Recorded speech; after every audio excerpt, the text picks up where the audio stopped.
Friends, welcome to my channel Take Home, and today I'm going to show you how to set dark theme in your Samsung, and you can use any Samsung phone, and now I'm using which is Samsung Galaxy J3, which runs on Android 5.1 Marshmallow. For that, first you have to go to settings, then from settings you have to go to the themes, then you have to go to more themes,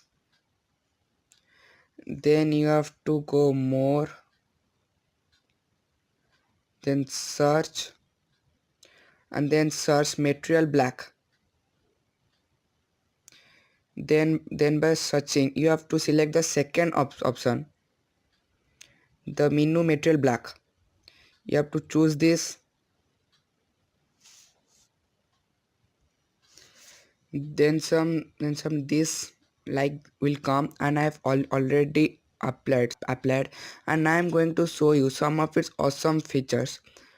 And one of its awesome features, that's the settings, and it's look fully AMOLED screen, and it looking awesome. And it's again, and another important feature is that that it's that it's file manager, and the file manager look awesome, and it's look fully black and dark.